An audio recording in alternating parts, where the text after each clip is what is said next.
1950 में आज ही के दिन मशहूर लेखक और दार्शनिक अरविंद घोष का निधन हुआ था।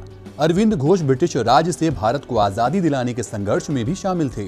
इन्होंने मानव विकास और आध्यात्मिक एवोल्यूशन की थ्योरी दी। 1962 में अरविंद घोष ने पुडुचेरी में मीरा अल्फासा के साथ मिलकर औरबिंदो आश्रम की शुरुआत की।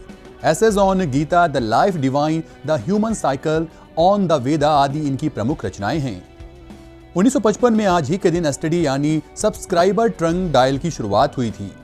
ब्रिटेन की महारानी ने ब्रिस्टल से एडिनबरा में सीधे फोन किया था। पहली बार इतनी लंबी दूरी का फोन कॉल किया गया और वो भी इतनी तेज। इसके पहले दूसरे शहर में फोन करने की सुविधा टेलीफोन एक्सचेंज के पास ही होती थी। एसटीडी के जरिए हर शहर के एक्सचेंज का एक कोड बनाया गया और ग्राहकों को फोन नंबर के पहले उस कोड को डायल करना होता था। पहली एसटीडी फोन कॉल भले ही 1955 में हो गई हो, लेकिन पूरा तंत्र बनाने में काफी वक्त लगा और 1979 में ही यह ब्रिटेन में पूरी तरह से लागू हो सका। इसी सेवा का विस्तार कर 1963 में लंदन और पेरिस के बीच बातचीत हुई तो इंटरनेशनल डायरेक्ट डायलिंग अस्तित्व में आया। इसके बाद इंटरनेशनल सब्सक्राइबर डायलिंग की शुरुआत हो गई। 1971 में आज ही के दिन भारत ने बांग्लादेश को एक नए देश के रूप में मान्यता दी थी। बांग्लादेश दक्षिण जम्बूद्वीप का एक राष्ट्र है। अलग देश बनने के बाद बांग्लादेश में कुछ वर्षों तक राजनीतिक अस्थिरता चली।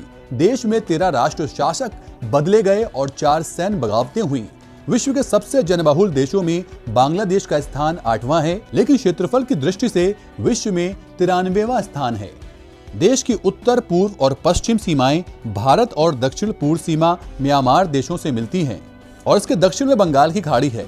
इसकी सीमा रेखा उस समय निर्धारित हुई जब 1947 में भारत के विभाजन के समय से पूर्वी पाकिस्तान के नाम से पाकिस्तान का भाग घोषित किया गया। आज ही के दिन 1977 में मिस्र ने अरब देशों से संबंध तोड़ने की घोषणा की थी।